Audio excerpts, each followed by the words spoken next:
So, C5 versus C5 Z06. I think this has been a pretty contested subject for the time these cars have been available, and especially as they've gotten into like the pretty cheap range where like a more normal person can afford to own them and drive them and everything. Um, Obviously there is a body difference, right? The Z06 and the FRC have the hard top. There's no target top. There's no easy way to convert them or remove the top. They don't have the hatch. They have like the regular trunk like this. That's like the fundamental like immediate difference, and the one thing that is kind of challenging to change. But what I wanted to talk about is it worth the extra money to buy a Z06 versus a base C5 after owning a Z06 for 9 years? My immediate thought after all this time is no, and here's why. So if you really break it down to what came on the Z06 versus the base model, I think this is very much a similar situation with the E36 M3. Like what was better about the E36 M3 versus the E36 in general that wasn't a quick and relatively easy and affordable swap? So obviously the LS6 versus the LS1. The LS6 made more power, had different heads, different cam, had a different intake versus some years, but not all. The trans has a different ratio. They're all 342 differential ratios. Titanium exhaust, different sway bars, different shocks, I think. That one not positive, I'm pretty sure it's different shocks to match the sway bar. They have the aluminum plate between the mufflers, the Z06 seats, the Z06 dash, and then the brake cooling ducts that you can't see in this video right now. So I'm sure I've missed a couple minor things, and obviously it's way lighter. There's less sound deadening, the thinner windshield, the thinner glass, all that stuff. All that was done to save like maybe 300 or 400 pounds. The weight difference is about 10%, 10-15%, which is significant, but the price difference is also significant. You can get a very, very nice base model Corvette, especially an 01 to 04 cars. Like, for comparison's sake, those are the better cars anyway, but you can get a clean 6-speed, under 100,000 mile base model for like 15 grand. And that's for a really nice one, and you can probably get one cheaper.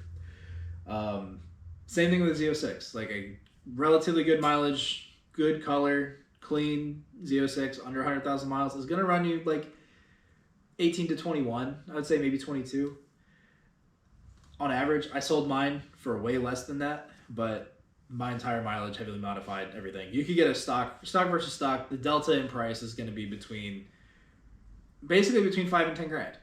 So is 65 horsepower on some years, or even less of a horsepower delta, worth it for the extra money? I really think it depends on your goals. If your goal is to get in a car, like you have a stock car that you can take to the track, you can drive it, it's a good just general purpose, I can have fun with this car and do whatever I want with it, I do think the Z06 is a hard value to beat. They're, between the gearing changes and the extra power, they are very quick cars, especially for the age. Like, it's obviously nothing compared to like a Hellcat or a new Mustang or anything, but for a $20,000 car that's 23 years old, I think they're pretty significant and hard to compare to. But if your plan is to buy a car and you want to build it, you want to have the big brake kit, the different wheels, you want to put a wide body on it, you want to do heads and cam, or maybe heads, cam, and a Pro Charger, stuff like that, you start quickly kind of taking away all the things that make the Z06 a Z06 besides the VIN number. So like in my case, like if we looked at an older video of my car before I put it back to like as stock as I could, we took the Z06 seats out. We took the LS6 out. We reused the bottom end, but it has different heads, different intake, different cam, obviously. The Z06 transmission is still there. The 342 diff is still there, but everyone swaps 342 diffs or higher ratios into their base C5s anyway. So like those two things are kind of hard to change, right? Like nobody wants to change the transmission in these cars. It's a giant pain in the ass. It's also expensive. Even if you're doing it yourself, you're not paying a shop to do it, it's still expensive. But the rest of the changes are fairly superficial. And like I said, if you want to build a car, all that's going to go away. Why pay extra for 243 heads if you're just going to get your 241s ported or buy PRC heads or do an LS3 swap or do any of that kind of stuff. In my case, I put aftermarket castings on, I put a fast 1.2 intake on it. All that LS6 stuff ended up on my buddy's car. And you could buy a base C5 and buy all those parts and put it on and make the same power my car made without even getting to what I paid for the base car that I built from.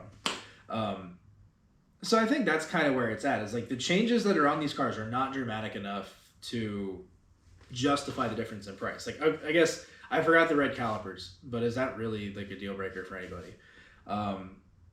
A lot of people buy a base C5 and start loading it up with C6 parts. The Z06 guys do the same thing. So why not just save the money? If you're going to change the shocks and sway bars, maybe you're going to put coilovers on it. Maybe you're going to put C6Z sway bars on like I did. Just save the money. I think basically what I'm getting at is the out-of-the-box car is way better if you buy a Z06. The platform for a build, a base model makes more sense. There's just nothing that permanent. You can add the brake ducts to your base model like everybody does. You can add the titanium mufflers if you want, like a lot of people do. I never took the titanium mufflers off. That was the only Z06 piece left on this car other than the dash.